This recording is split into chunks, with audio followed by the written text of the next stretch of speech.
Yeah, the kicking job, they're all open, I guess, so to say. But who we kidding, right? But the kicking job is battle between Tristan and Timmy for both jobs. Brian's involved in the kickoff job as well. He's doing a nice job with that. The fine line this time of the year is trying not to do too much in terms of like getting a bunch of kickoffs and then having Brian punt and then making sure he's got his time off. So we're just trying to be smart about how we're separating all that. But I think Brian's going to be our starting punter. I don't think there's any secret about that. But the kicking job is, I see as something that's going to extend at least for the next couple weeks. Do you feel like you need to give the guy who's going to kick against Minnesota as a place kicker like ample time to prepare mentally, because you need to know like that entire week of that game? Yeah, I think so. But again, I would love it for somebody to jump out and win the job. So as long as it's even, we've got to do our due diligence in making sure that we're preparing both guys right now to get ready. One of the things that we're doing is, so we have a rack out there with the team, in front of the team, so then we bring it to another location and we continue the rack and say, these are the competitive kicks, even though we're not there. So I let the guys know these are the competitive kicks for practice that we're judging, who's going to win the job off of, and then there's other times where we're just working and trying to get better. Ideally I'd like to give them a week before that game, but I'm trying right now. I feel like I'm doing the best I can, or we can, Coach Rule and I, to prepare both guys. Like, you guys both going to be ready to play as of right now. So getting them enough kicks, getting them the same amount of kicks they would have as if they were the starter right now. Will they be the same two guys for kickoff then, or is there anybody else? Brian's involved in the kickoff too. So those three guys right now are involved in the kickoff job. And all three of those guys are good on the kickoff. So I'm not concerned about either job, because they're both kicking the ball well. So it's not like they're struggling. So we're making a fair amount of kick. We're over 75% on the kickoffs, which isn't good enough, but they're both making enough kicks where I can see with a little bit of improvement we might be okay going into the year. Brian's the holder. Yeah. Tristan has kicked in big situations in high school, and Timmy, of course, has a lot of experience in college. How do those things balance out? Like, does the kicking at Memorial Stadium in a state championship, does that like give you as much confidence in a guy and what he might do on a big stage in comparison to somebody who's actually been out there?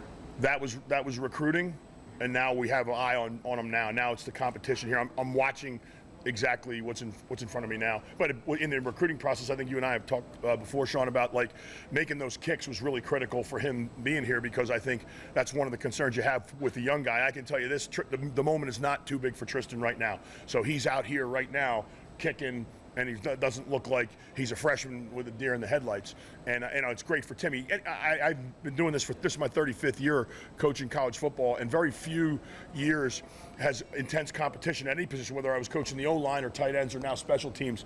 Competition almost always is good for everybody, and I think right now I'm really pleased with how those guys are pushing and supporting each other, with Brian in the middle. It's a really good, fun room. I told those guys yesterday or the day before, I'm like, man, I love coaching this room right now, because there's a lot of positive energy, and there's a lot of guys working on their craft to get better. There's a difference between Tristan and Timmy that they do one thing better. Does anyone have a little more distance or a little more accuracy? It's too early to tell that right now. No, just still working on it. As a coach, do you have to provide like a clear outline of what exactly the person that's going to win the job needs to do? Well, did these guys, like, do you have to let them know in advance, or do you just put them out there? No, the number one parameter that we're looking for right now is percentage of kicks through the pipes. And the one thing that's really good is, like, you're coaching the tight ends and you get into the scrimmage and so grades out at 84%. And this guy plays better, but he ends up grading out at 78%. This guy's clearly better, but his grade's lower. And like, you got to now explain that to the guys. Like, this is it, And tight end's a little different because you can play more than one, but it's relevant when in the field goal game. It's really kind of cut and dry. There might be some other factor, but right now we're just trying to see who's going to put the ball through the pipes at a higher level. So that part of it at the kicking position makes it a little bit easier. Is there a spot from where they're kicking from where it matters more that their accuracy would be higher? So like, if a guy's better at kicking at 45 yards and someone's better at kicking 50, do you have to range at all? We could do that. I mean, I've done it in the past where, like, so-and-so, we did this at Baylor, where like so-and-so was going to kick 45 and in, and this guy had a better leg, so he was going to kick further out. I don't see that right now. But I don't have a total handle. They're both capable of making kicks from a pretty far distance. So what I'm doing right now is just quantifying who's, it's kind of like a graphic of who's better from what this. But honestly, right now, I'm not even into that part of it because it's still kind of early for me.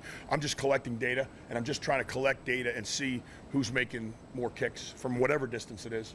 Who's been getting reps at returner? Do you have a sense of what that'll look like? No, I don't. I can tell you Billy Kemp is going to be our punt returner or in the top group. So right now, Billy and IGC are the guys on the punt. Some of the young kids are doing okay. But the kickoff return job, I think, we're not quite as far along, and I knew that going in. And it's hard because we're still doing a lot. We just put the pad today. We've only had pads on for one day, so like there's a part of that kickoff return job that's going to be like kind of. We got to send some guys down there at him and see who's going to get up in there. Kind of fearless factor to that. But we got some guys that are catching it and tracking it pretty well. I think that job will be okay. You added a lot of athletic freshmen. How many of those guys could maybe help you play special teams and maybe go beyond 4 games this year? There's a few. The whole group, and I don't want to get into any specific names because some of it becomes a general manager thing. So I'm just trying to get them all better right now. But definitely. There's freshmen that can play on special teams, and they certainly can be. They're certainly projecting right now as a number of them that are backups right now that I can see starting for us. Come mid-season, whether that's because of injury break, they've earned it or whatever. But there's definitely a young group out there that's running around. They're having fun too. They're great to coach. The track numbers, the triple jump numbers, all these things that you brought in, does that show up in special teams? You guys run and get down the field? Yeah.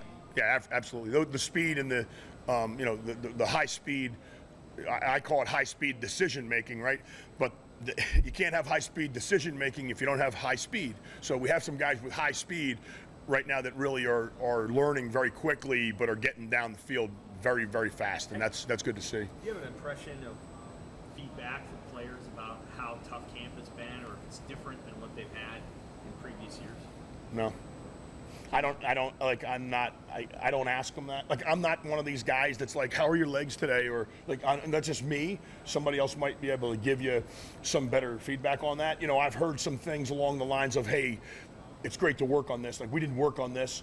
And this is or saying something like, this is the first time I've worked on this, coach. Give me some time. But I don't really worry. I can't worry about that. I'm trying. I have a plan of what we need to get in on special teams to be ready to play the first game, and we're on track. We're on track to do that, and we got a whole lot of guys bought in to doing that. And coach is awesome because coach threw a situation at us today that was like end of game situation. Game's on the line. It comes down to a kick, and there's a messed up situation, and we got to make it happen, and we didn't get it done. And I can't look at coach and be like, well, we didn't work on that, or we didn't talk about that yet. That's learning on the job, and we got that done today, and we need to do a whole bunch of that. But we're just trying to learn and get better every day. That's kind of what Rule's like. Like he'll just throw situations and you guys as coaches are just expected to kind of know what to do. Yeah, hopefully you have so much you can put in, and hopefully you have it in. But if not, for me, it's making us better. So when I was a younger coach, I'd be like, I would have been out on the field, but coach, I didn't put that in. He doesn't care. Like, he's not, and the game doesn't care. Like, no, I'm not going to be able to say after Minnesota, I'm not going to stand before you and be, well, I didn't put that in, guys. That's on me. But like, we all got to learn and get better, and those situations make us all better. I would play as much situational football on special teams as I could if I could do it all the time. I've got some skills to build right now, but as we get into it, we're going to try to do a lot of those situational things in practice. When we get into those later days in practice, throwing all those different kicks at them, all those surprise kicks and all those kickoff returns that end up going all over the place. That's an example of something that we'll try to do, but like just trying to keep them on their toes. As much as you've been around the state, it's easy to forget that you haven't been out yet on Friday nights in the fall. Are you looking forward to that? Yeah. In September, there should be opportunities with some home games for you to go out and see some. Heck yeah. Yeah, I'm looking forward to getting out to. I would love to be able to go to some of these places that I've been to, in the spring and in December, and see what they're like on Friday night. I'm huge into that. It'll be interesting to see what the opportunities are to do that. My number one goal on Friday night's going to be like, how can I get the team ready and then go get a game? So I don't know how far I can get or how that's all going to work schedule-wise, but I can imagine after seeing some track meets out in the central and the western part of the state. I can only imagine what a Friday night, football game is like. The guys put any pranks on you in the dorms yet? No, and I told him my son is involved in all that crap. So I told him, I said, if you do that to me, you're cleaning it up. So I've hedged my bets against all that nonsense. But I got enough of a sense of humor that I'll be all right. But there's a bunch of younger guys that deserve all that stuff. I'm good. When I walk into the dorm, I'd like to go to sleep within about 6 minutes if I can. All good, guys? Thank you. Thank you, guys. Thanks.